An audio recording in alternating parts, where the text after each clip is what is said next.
Hello, digital warriors, and welcome back to the Forge of Unicorn podcast. Today we have a special guest, Dr. Jeremy Krell. Dr. Jeremy Krell is really a peculiar individual because he's a doctor, but also is a venture capital. And with his own company, Reber Partners, is pioneering into the healthcare in the niche sector of the dentist. And you will say, okay, Mike, what Dr. Jeremy will bring to us? Jeremy is investing in cutting-edge technology applied to healthcare. And so if you go in a clinical that is doing orthodontic with the latest technology, most probably you will find something that Jeremy touched or at least was part of. And without further ado, let's introduce Jeremy. Jeremy, welcome. Thank you so much. It's a pleasure really to be here. By way of introduction, there's really two parts to me, and you did a great job describing those before. Partly I'm a doctor. I'm a former dentist. I practiced general dentistry, adult cosmetics, pediatric dentistry for about a decade. I also hold some academic and leadership roles around the industry. I'm the chairman of the board of a dental school. In addition to that, I hold positions in committees at the American Dental Association and Massachusetts Dental Society. The other part of me is that I'm a startup guy. I started in technology and having a web and graphic design company that spun two companies off. I went to a luxury goods and commodity service startup, scaled it for 4 years. We sold it. After that, ran an incubator.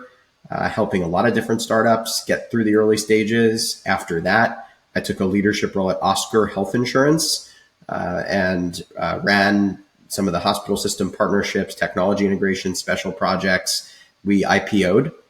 And after that, I went to Quip, the subscription electric toothbrush, oral health products company and services company.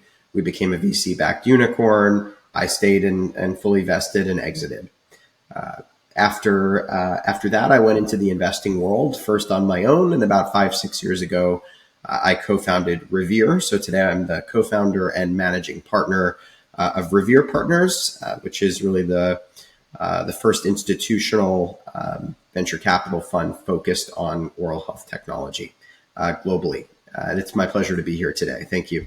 Thank you, Jeremy. And today, with Jeremy, what we will try to deep dive after all the discussion that we have done around healthcare and the highly regulated environment and the use of AI for the diagnosis and not for the therapy. With Jeremy, we will try to double check this if it is true also in his niche sector. And so we will try to see how software and technology can elevate both the patient and also the investment part that Jeremy is taking care of. Good. Jeremy, tell us a bit more about the kind of companies that you have in your portfolio and what are you doing to let the digital warriors that are watching the podcast understanding a bit better exactly what are you doing, which kind of experimentation with technology are you doing in your companies?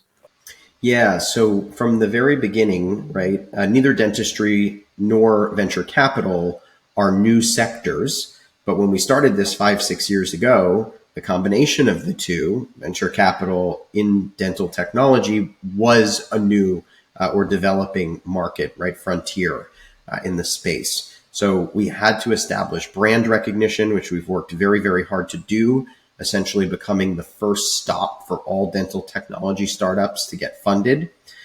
In addition to that, we established a lot of different channel referral sources from our extensive team of between 100 and 150 people globally to major partners among dental corporates, to major events and podcasts that feature us on them, like this one. Those channels became essential to setting up the deal flow. So the deal flow funnel today, we get about 2 to 3 new companies that apply through our website per day, per business day, per weekday. We see about 200 to 250 per quarter.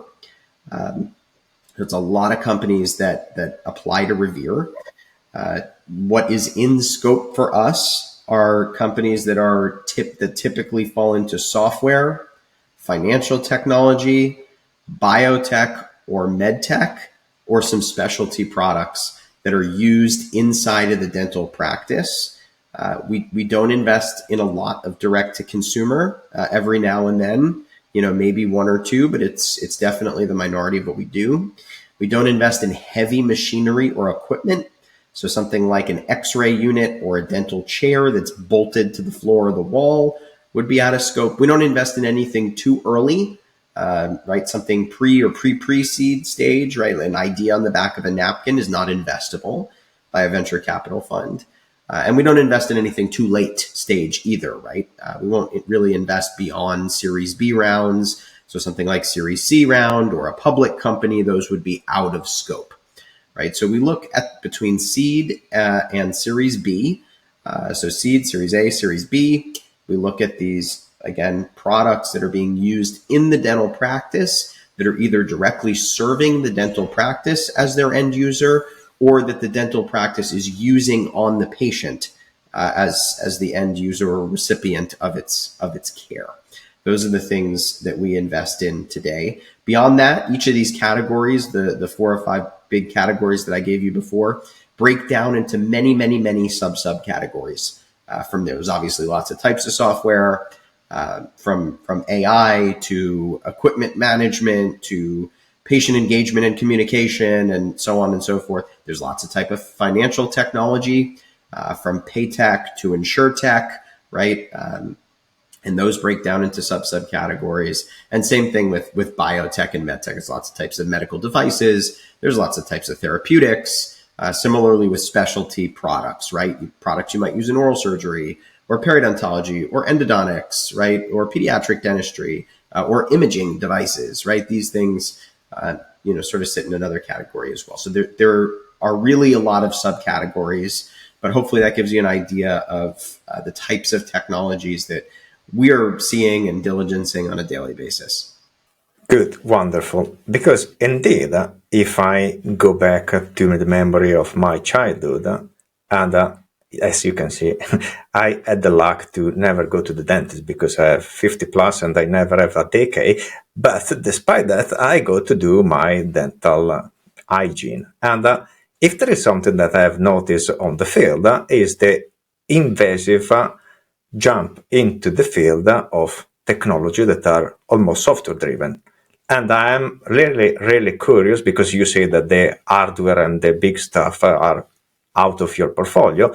How much software do you have in your portfolio? Because to me, it seems that now the dental practitioner is really heavy bounded to software, isn't it? Yeah. So in our portfolio, and there's several reasons for this, but in our portfolio, it's weighted about 40% into what I'd call software, right? For the dentist, or at least through the dentist. So it's about 40% that fit this category. Everything from their practice management systems to how they integrate or are interoperable with other technology that organizes their data, and helps them to analyze that data. Technology that is like, even some of the financial technology really is software as well, right? This pay tech, think pure play payment platforms or patient financing solutions or payment plans, or the insurtech, right? Anything that's doing insurance verification or the claims processing and adjudication process or credentialing. These are types of software, all the way to obviously AI, being a big buzzword in dentistry today. Staffing software, workforce management. How do you find, recruit people? How do you retain them, incentivize them, train them? That's types of software in a big kind of services area. All of what we call kind of the back end of dentistry, where it's 3D or digital workflow, sometimes called lab technology, right? Essentially, how are we, planning some of these procedures? How are we creating files and manipulating files that then, allow us to process and post-process prostheses for somebody's tooth? This is software. We have, many other types. There's, again, I mentioned kind of the marketing side, patient engagement, type software. How does a patient first discover a practice? How are we tracking that? How do we get them scheduled, right? How do we get them, to recall, remind them and get them recalled back into the practice? This is a whole, set of software, diagnostics, and prevention. Obviously, there are products that help with that, and various types of, I'll call it biotech and medtech, but there's also a software enablement component that's there. There's oral systemic health linking, right? Kind of the mouth being a part of the body. And again, that's an area where there are devices and there are therapeutic components. But in addition to that, there's software enablement, right? How does a dentist see the medical data to treat a patient that's relevant to them today, to the patient and the procedure that are being done in the dentist's office? Right? It's not necessarily relevant to, dump on the dentist 20 years, 30 years, 40 years of medical history and encounters, right? It's not necessarily relevant that, 15 years ago, somebody went to the ER for a scraped knee, right? It's just not, or an ear infection, right? It's just not relevant. But there are certain things that are relevant, right? Patient has a bleeding disorder, patient has ongoing diabetes, cardiovascular disease, right? There are a variety of things that, we might need to know to do the procedure today. So how do we get access to that data? How do we make sense of it from a treatment planning and a treatment coordination perspective? That's a whole set of software. So there's an awful lot. Now, I said there are other reasons for this. I mean, one reason is certainly the sort of reasons why we invest, right? Another reason is for the purposes of our investors, software companies tend to be more scalable, right? It takes a little bit less money. I'm not saying it takes no money. It takes a little less money to scale it up. It takes a little, it tends to exit on a quicker time horizon. So because there's a certain risk, reward, or return profile to the investor in our fund, we weight a little bit more heavily towards software. Nothing against medical devices or therapeutics. We certainly invest in a handful of them too. The threshold for those are a little higher. They have to be a breakthrough technology because the hold times for us are a little bit longer, even though the returns can be very, very big. They have to go through regulatory. They have to go through clinical trials. These things take time. They take money. They bring in risk to the equation. So we treat them a little bit differently, frankly, than we treat something like software. So that's kind of what, different types of software that we're seeing and some of the reasons why we invest in them. But to, kind of wrap it up too, we take a kind of a top-down approach and a bottom-up approach, meaning one way we look at things is what's applying to Revere. Right? We get these 200, 250 companies that apply per quarter. So one way to look at it is of that 200, 250, what's the most competitive in the set, right? Another way to look at it is there's all these different subsectors of dental technology and even software, as I kind of started to lay out. What are we invested in? What are we not invested in, right? Which are the categories that are N of 1 or 2 or 3, or with a really strong demand for a really bad problem, right? Where a technology can come in and get really far ahead, be really differentiated, is very scalable, right? So that's another way to look at it. Just what are the problems and where are we invested, right? Another way is we work very closely with dental corporates. They're a big acquisition target for these companies. So we'll look and we'll say, what is it that the DSOs need or want to be using in their practices? Because that's going to be a strong pull through to early adopters and early sales. What is it that the main distributors or manufacturers who are the owners of some of the biggest software platforms in dentistry globally, what do they want to acquire? Where do they see the gaps in what they're developing and something that they would partner with or buy, right? And that impacts our investment strategy, right? So, having sort of thinking about the end, having the end in mind, you can't, sort of base your playbook as a fund solely around, an individual corporate's, development strategy. Of course, that's not what we do, but these are things that are, factors that we count in and that contribute to why we have that roughly 40% based on software. Good. And You touch something that intrigues me a lot because healthcare is a field where regulation is really strict. And also, in your point, 40% is about software because it's, let me say, easier to handle because you don't have to go to clinical trial and all the other stuff and regulation that a product instead has to undergo. How do you measure in a field that should be, at least in the boundaries of healthcare, strictly highly regulated, the quality of software that these investments are producing? When you especially want to bake them with funds, how you measure if what they are doing as a good quality? Yeah, quality is a very tough question to get around in anywhere in healthcare. Normally, when we talk about quality as a clinician, so I'm putting on my dentist hat for a minute, we talk about quality of care, right? How do you measure the care that the patient is getting in the chair, right? How did the patient feel about it? Are they satisfied? That's one way, right? How does the longevity of the procedure that was done, how long did that filling last? How long did that implant last? That's another way, right? There's a variety of ways we measure kind of quality of care. It's a whole different story.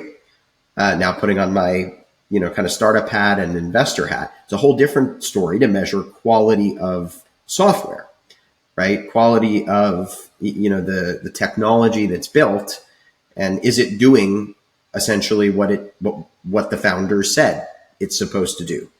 Because at the end of the day, the quality of care on the patient is based, at least in today's modern world, partly on the quality of care rendered by the provider. That's the human component, right? Whether the doctor actually has their hands in the patient's mouth, right? Or they're supervising, or sort of directing a procedure. That's a human component. And then the secondary component is the software enablement. Software is a tool in the provider's tool belt, right? It's there to help them essentially do their job better, right? Make their life easier, lead to better outcomes for the patient, because computers and computer processing units, CPUs, think a little bit differently than the brain and have some advantages over the ways that, human brains are able to think and process, especially large and complex sets of data, and make decisions, right? So really, at the end of the day, the quality of care provided to the patient is a factor of both this human element, the dentist being a care provider, and as well the software enablement that is helping the dentist to provide the best care to the patient, right? So I want to preface kind of the answer with understanding that quality of care to the patient is the most important thing, and it is a dual factor of both a human element as well as a technology enablement element. Okay? The way that we measure software really varies depending on the type of software.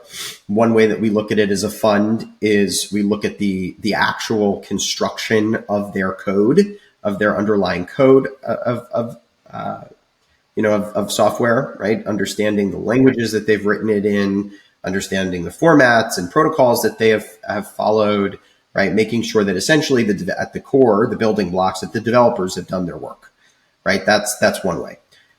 Data security is another way, right? And you mentioned the compliance, right? Not just HIPAA compliance, but there are a lot of compliance elements on, is it in the cloud or on-prem? What is it SOC 2 compliant?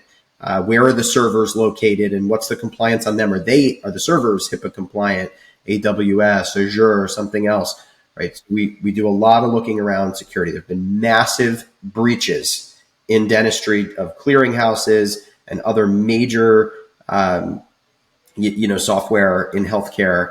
And so this is something we take extremely seriously. What is the security, right? Built around it. How strong are those protocols? That's another thing. Right. A third way that we look at this is clinically, like that's to the point that I mentioned. How is it leading to quality of care on the patient? Right. Another way that we look at it is what is the business impact on the practice? We normally rely on the startup, the company, to tell us what KPIs they are tracking. That's usually our first step there. Right. So is it telling the practice that they're going to get more new patients? Or is it telling the practice that it's going to increase their revenue?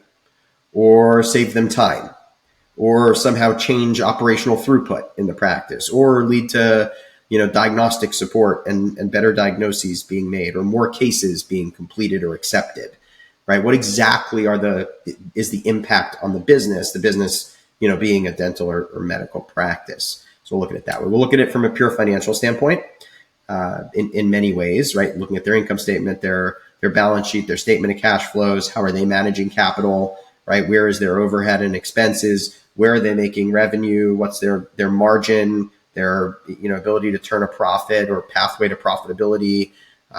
What's their run rate or their burn, right?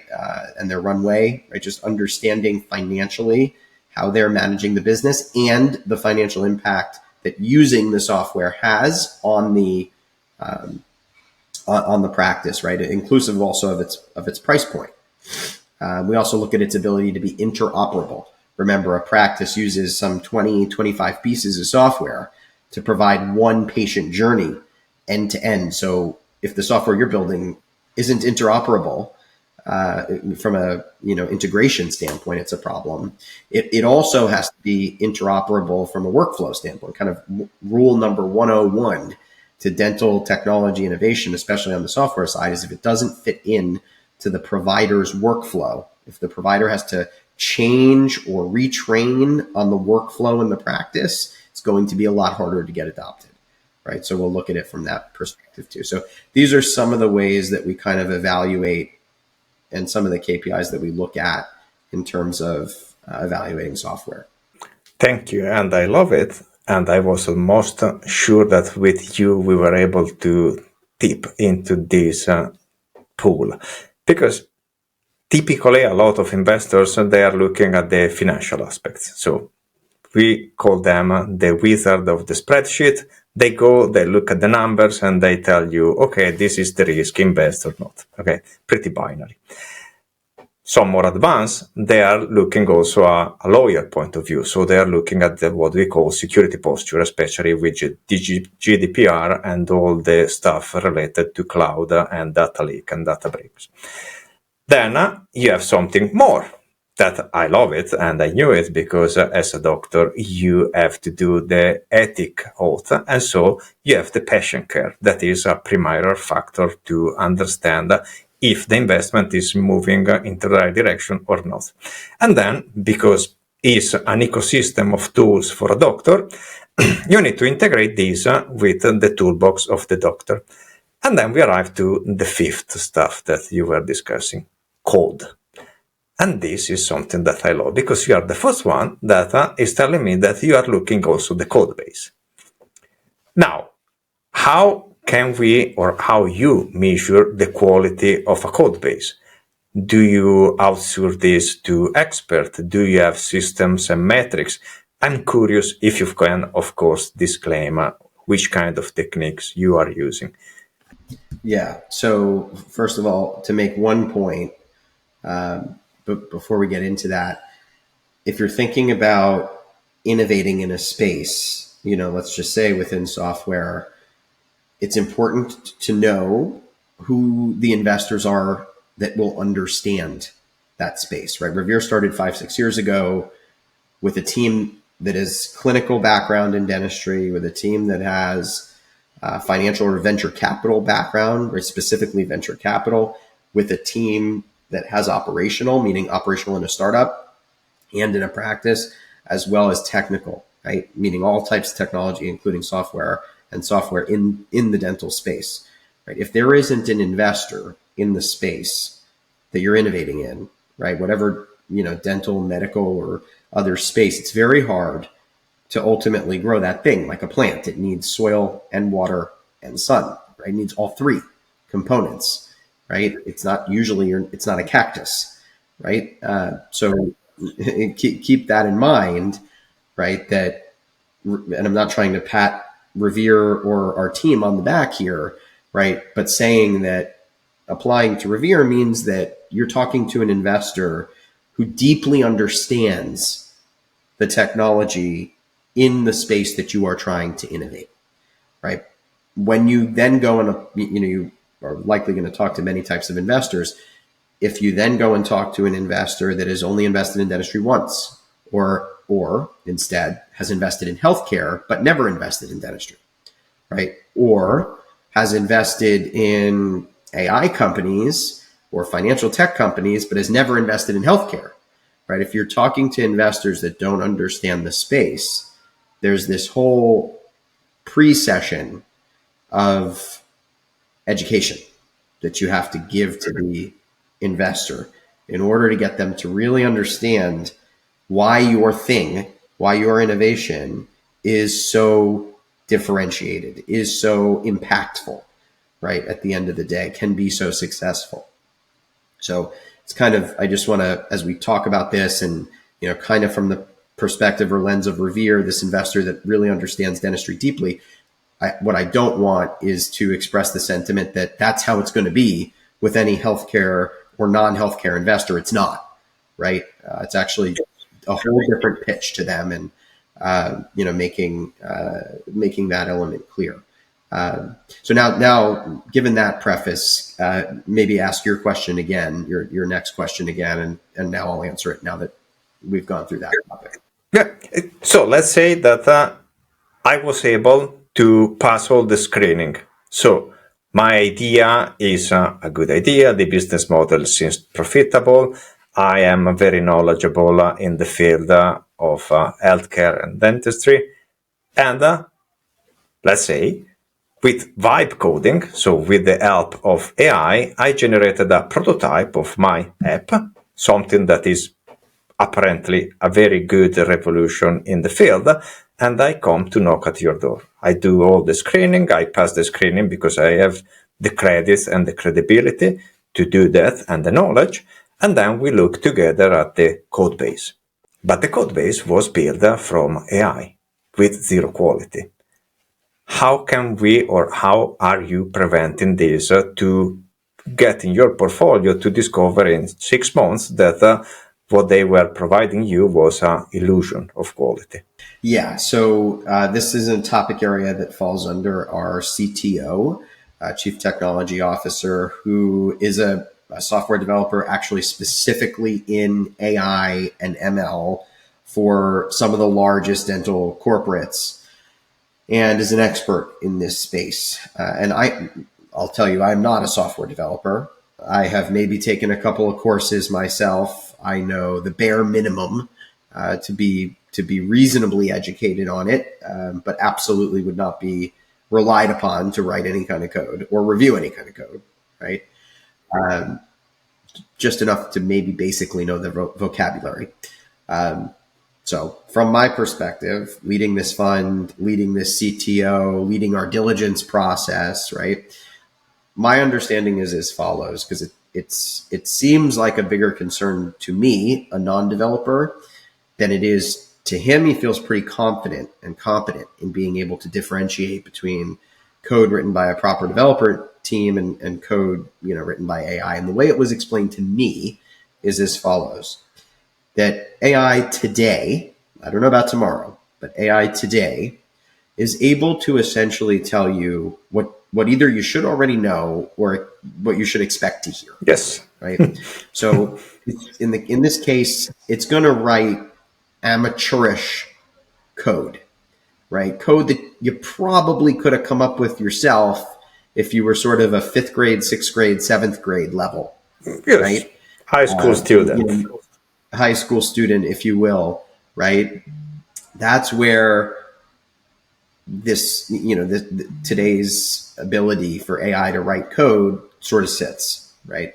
What it isn't going to do is it's not going to get creative and write, sort of new solutions or new infrastructure, right, within the code that either is, somebody who's an advanced developer, a 20-year developer, right? Or a team of developers sit down, talk through, get creative about to solve, work with the customer to solve.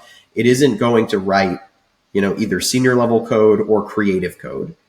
The other thing it's not going to do is it's not going to take into account essentially the humanistic elements that are involved, right?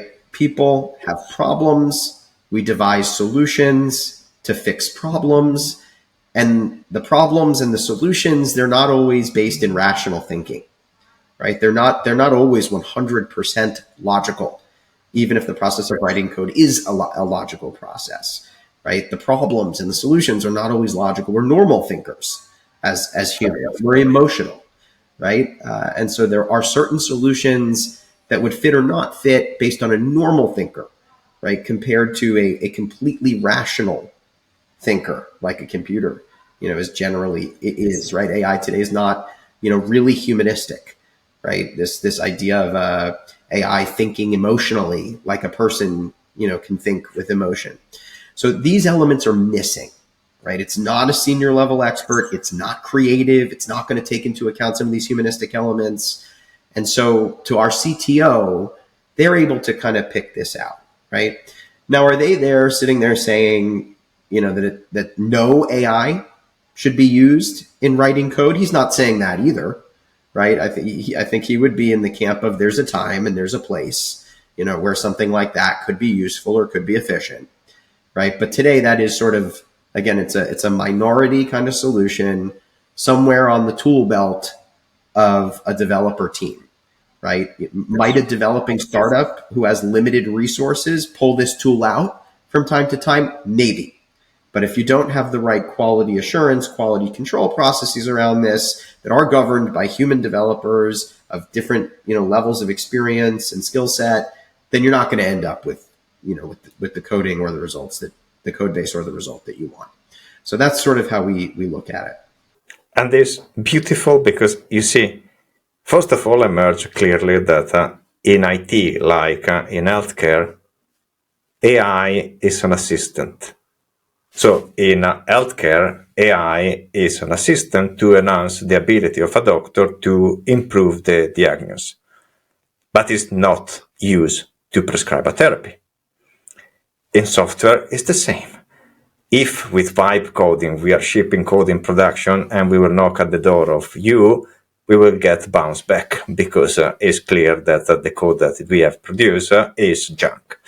But if we use AI to improve the ability to code of an engineer, then it's a boost of quality that you will appreciate surely in your IT due diligence.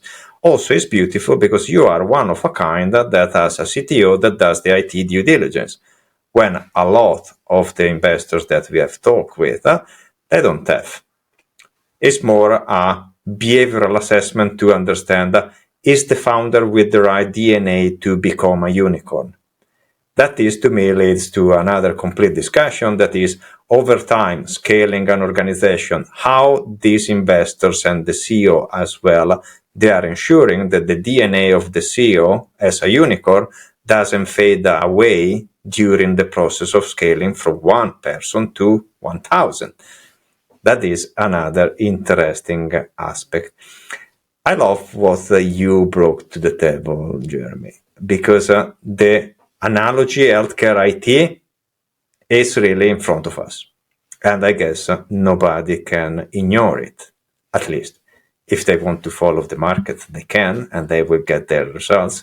But if they were to be pragmatic and objective in their investment, they probably understood nowadays what they should do. AI in diagnosis. What do you think about it?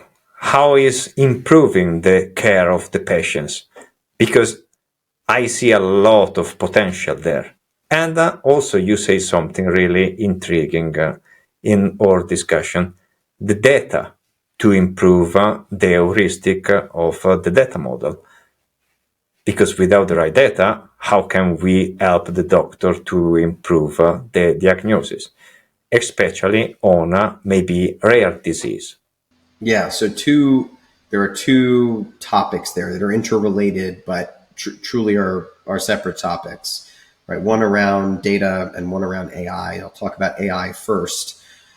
AI sort of first came to dentistry in this area of what I'll broadly call diagnostic support. What do I mean by that? It started to look at x-rays, first two-dimensional x-rays, simple bite wings and periapical images taken exposed digitally. Then moving on to images like panoramic images, cephalometric images, then moving on to 3D images and 3D stacks and reconstructions.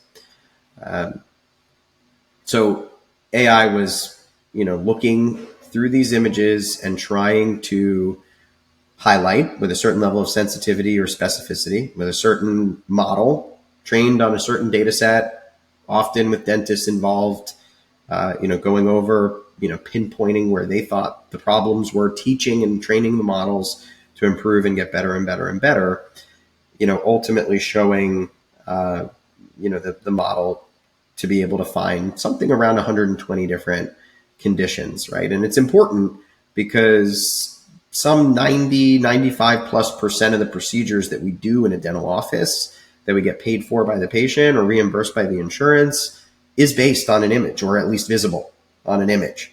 There are very few procedures that we do that have no basis or relation to an image being taken, right? From hygiene, basic hygiene, to more advanced periodontal care, to minor dentistry and restorative dentistry, to major dentistry and surgery, right? A lot of the care, most of the care, even the cosmetic care, most of the care that we're doing involves some, if not multiple forms of imaging in the practice, which also means that most of the revenue is generated that way.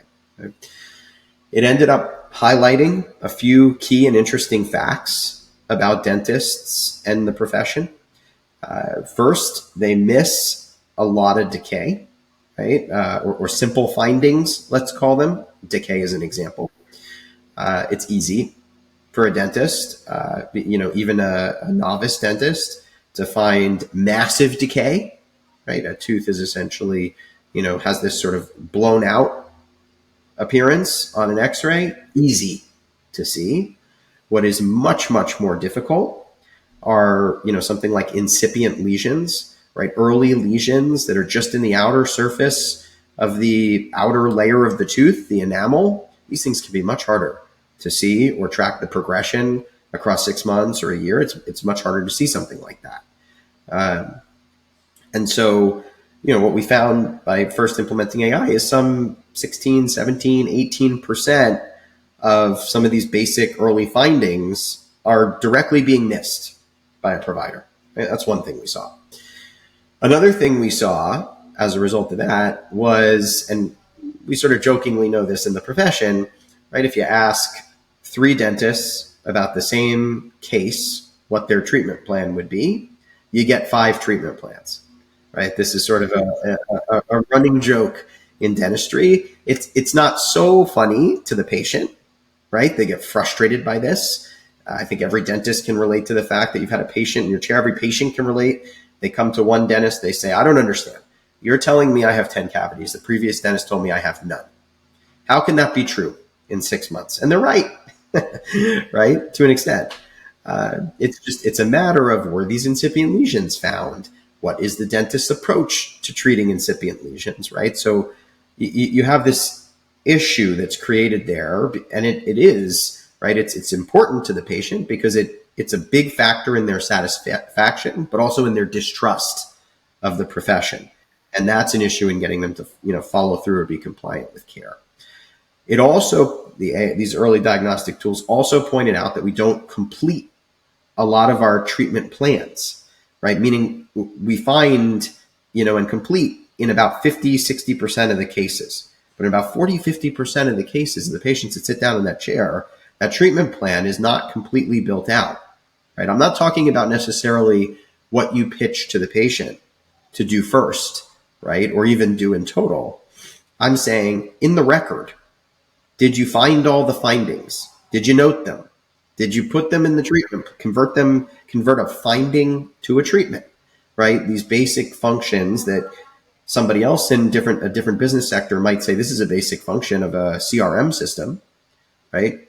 Customer relationship management, right? And data tracking. You think this would be a typical, right? Base layer of data you'd want to collect so that you can then follow up on the patient. Once the first procedure is done, you then have some basis to be able to follow up with the patient and get the next procedure done, right? You have some basis to be able to measure the dollar value of your pipeline, right? You have some basis to be able to measure the need for care in your particular region. So, this is where early AI in diagnostics has really planted itself. It's giving us insight into some of these early measures and giving us help in ways that the human brain doesn't ordinarily think, so that we can then open the door to all the procedures or types of procedures that are available. In my opinion, it's been a contributing factor. It's not just increased the number of fillings that are being done, but it's actually now enlightened and increased the need for minimally invasive dentistry, prevention, right? And you see this company, Credentis, for example, other remineralization and regeneration technologies to really have a more formal footing in the space, because we're able to document just how many incipient lesions are there. How long does it take? What is the progression of that to become a bigger problem where you do need more invasive intervention, right? So it's opened the door not just to more revenue for the practice, and not just better care for the patient, but also to these minimally invasive techniques that now have a way to sort of document the need within their user base. So that's the AI side. The data side is also a problem. Long since in the dental sector has been this issue of, which is not only unique to the dental sector, of bad data in, bad data out, right? If what you're putting in to what we call practice management system, which is sort of part a business system, something that sits at the front desk that does booking and billing, and also is part an electronic health record system, right? Something where the doctor might put their case notes, their findings, their treatment plans. The treatment plan is really where the business and the clinical side kind of connect on the practice management software, right? If you put bad data, or when I say bad, it could be incomplete, it could be inaccurate, right? If there's not data in there that is really clean and really well kept, the way that businesses who run a real data-driven business would do, right? Again, you have a sort of brick and mortar business where you have some 10, 15, 20 different people, from the dentist, him or herself, to the practice manager, him or herself, and treatment coordinators, to the hygienists, to the dental assistants, to the billers, lots of different people touching that system, right? Who are not software people, they're not data people, right? They're just sort of ordinary users that are, not necessarily the level of technology savvy that we're talking about here. Inputting data, trying to extract data, you get this somewhat messy system. Also absent or nascent in the space is this, idea of disciplined data warehousing, right? The data is not really warehoused, right? And not organized and stored and secured that way. The data is put into a practice management system and sort of left, right? People sort of put in what they can put in as a human, and they sort of step back and they say, my job is done. But really the job isn't done, right? Maybe your clinical procedure or business operation is done, right? But the whole job there isn't done, because if the data component is not kept really secure and is not really accurate, then at the end of the day, when I say that, I mean the dentist or practice's business ownership is sitting there looking on a monthly basis, or on a quarterly basis, or on an annual basis, and trying to understand what are the trends, how do we improve, how do we support this practice. They're going to have how do we sell it, for example, one day? They're going to have a really hard time doing that, responding to stimuli and problems in the short term or the long term if that data is not secure. So you see a whole new wave of companies coming out. Yes, there have been data analytics companies like Jarvis and Medento and others that have Dental Intel that have entered or sort of dominated this space in the way that they're not really business intelligence tools like something like Tableau or Power BI, right? But they're dental's version of that, right? Other than that, you've seen other companies come in to be more sort of business operational savvy, right? But also help with this warehousing and data pulling, right? Companies like Pronto and Clarify and Claritype, right? These are different companies that have sort of entered the space here, and they've become, to different levels interoperable, right? Meaning they're pulling in data from lots of sources. The practice management system is just one spoke to the wheel, right? But they're also pulling in your financial technology. They're also pulling in your HR platforms and payroll data. They're pulling in your patient engagement and marketing information. They're pulling in lots of types of data, right? Making sure that it's clean. They're going through this cleaning and warehousing process, right? And then allowing the practice and its clinical management and its business management to be able to leverage that data to find key insights to help the practice. So this is a problem. It is something that is being worked on. It is critical to run this type of business. Especially in healthcare, where the patient data are under GDPR. That's right. So the correlation between the patient, the diagnosis, the doctor, and then cleaning the data, normalizing the data, that is something that an engineer was doing even 20 years ago when we were starting to do what was at that time called machine learning. Okay, it is the core. So who owns the data is really the master to train AI to have an accuracy that is a lot higher than the general purpose AI that everybody is assessing nowadays.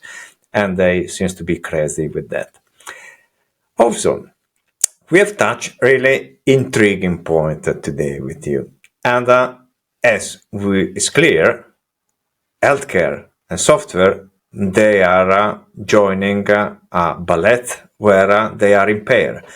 Cannot be healthcare anymore without software, and software is everywhere. And because of this, a lot of people, they should think about how they treat their software with the same care about, as Jeremy, you were discussing about taking care of the patients. And I believe that a lot of leaders out there, they are not doing it. And this is something that we need to make people aware that we should improve. Why? Because if we don't, the statistic of people burn out in the sector of healthcare and in the sector of software, it will continue to ramp up as it is in the last 3-4 years, especially after COVID. So one last question that I have for you is burnout and disengagement something that you are evaluating as well in the company that you have in your portfolio? And how? Yeah. So look, in our portfolio, again, we invest for several reasons. But it's these criteria, all of the criteria that we've spoken about, in today's session, really are considered throughout the process, right? We have what we call a 26-point diligence process. We go from screening to primary diligence, secondary diligence. We're looking at those from both an industry team and an internal investment team perspective.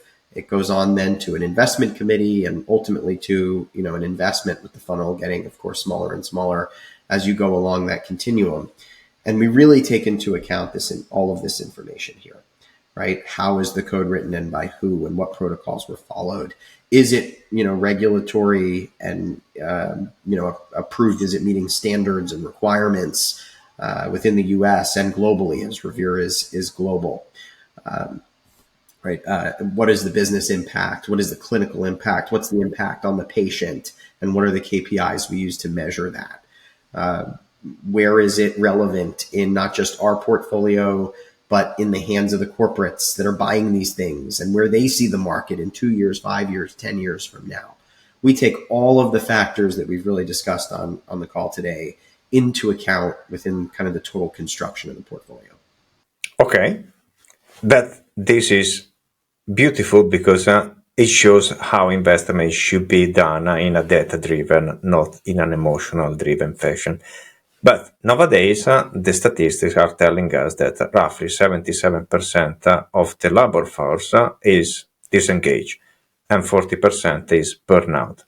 Let's say you start to observe in a company that you have in your portfolio that something is going on. In the board, you start to notice that the CEO and the CTO, they start to highlight that they need to intervene on engagement. And at the root cause, you start also to see that the degradation of the quality of the product that they are releasing as software is fading away, because in scaling the company, they are moving into the mediocrity field. Do you have a recipe to help them, or do you believe that they should do it by themselves, or whatever? Yeah, we certainly try to help portfolio companies. If I understand the question directly, right? Software development, especially doing it the right way, is an expensive endeavor. It's expensive to hire. It's even more difficult to manage it, right? Remember, sometimes the business founder is not a software developer or come from a software developer background, right? There's some other type of innovator or entrepreneur or clinical background. So these are challenges. We always want to see them, be supported by where resources can be scalable. As we mentioned, AI development has a small and sort of diluted and premature, sort of fitting currently within aiding development itself. But there's lots of development resources. There are resources in the US, but there are also resources abroad.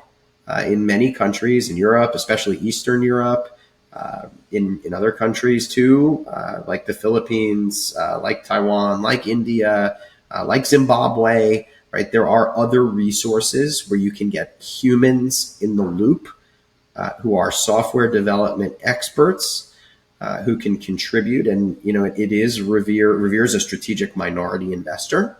So although we own a minority of the company, we do not control the company. We are there to support them. We support them in many ways, right at their riskiest stages, fundraising, regulatory, helping them to find scale partners like channel partnerships, helping them to get access to vendors and services that could aid their growth, and to exit planning. These are kind of the 5 most common ways we contribute to portfolio success. And in that one, vendor services, this is one of them, right? Expensive resources. I did this in my incubator days too, that they can't otherwise get access to, whatever that is. Lawyers, could be, various different financial service providers. It could be web and graphic design. It could be software development, right? Helping them get access to trusted developers who are experts in whatever it is their field, healthcare, AI, ML, whatever, who are able to follow the regulatory perspectives, who are able to work with an early small team that has limited resources or even maybe limited development knowledge to reach ultimately a product that works and that is compliant. So it is within our, sort of purview to help them, the portfolio companies, find solutions and get access to some of these resources that can really help them. I love it, Jeremy, because you don't have also a fantastic due diligence to onboard them, but you have also the hands-on program to support them. And the fact that you are putting the skin in the game for me is paramount, because without this, it cannot be a human-centric investment strategy. And really, I love it. Thank you for sharing that. Yeah, I see that the time, unfortunately, is fading away very fast. So, do you have any other suggestion, or do you want to say anything to the digital warriors out there that are listening? Because if I would have a new startup, surely I would love to understand how I can get on board with you, or how I can partner with you as an investor. So, please. Yeah. Absolutely. For startups if you think you have a startup that touches the dental space, is dental related or interested, there's a couple ways to get started. One of them is to fill out the startup application on our website, reverepartnersvc.com. And in addition, you'll want to send us a deck and a pro forma business model. You can do that to myself, Jeremy, Jeremy, at reverepartnersvc.com. And I'll be able to loop in our investment team. Similarly, if you're an interested investor, we do have a contact form on our website, reverepartnersvc.com, for investors too. Or you can reach out to me directly, Jeremy at reverepartnersvc.com, and I'll loop in our fundraising and investor relations teams, and we can go ahead and get started. Whether you're an innovator, or an interested investor or just a listener and learner today, I always recommend if you feel some kind of an itch to invest in something that you know, an itch to build a product and get it funded, then go ahead and try to scratch that itch. Even if you have another day job, even if you have, elements in life like a family, if you don't scratch that itch, right? I've met a lot of people who, resent the fact that they didn't, or regret the fact that they didn't scratch an itch. I have met very, very few people who resent or regret the fact that they had an itch, they identified it, they did scratch it, whether it worked out or not, right? So I do recommend if you feel something, if you see something there, dip your toe into that water, give it a try. There's ways to invest with low minimums and flexible payment schedules. We've created models for that. There's ways to get early stage and later stage startups funded. There are now institutions and smaller groups for that. So give it a try and go for it. Super. I guess that after this episode, you will get some mail in your inbox, I am pretty sure. And our digital warriors, thank you for watching. Jeremy, thank you for being my guest. It was truly a pleasure and an amazing discussion. Thank you. And listener, see you next episode, and please smash the comment below and tell us what you think about all this discussion within the parallel of healthcare and IT, and how they marry together pretty well in the era of AI madness. See you the next episode. Ciao. Thanks for listening, and please remember to subscribe to the Forge of Unicorns to stay up to date with our latest episodes.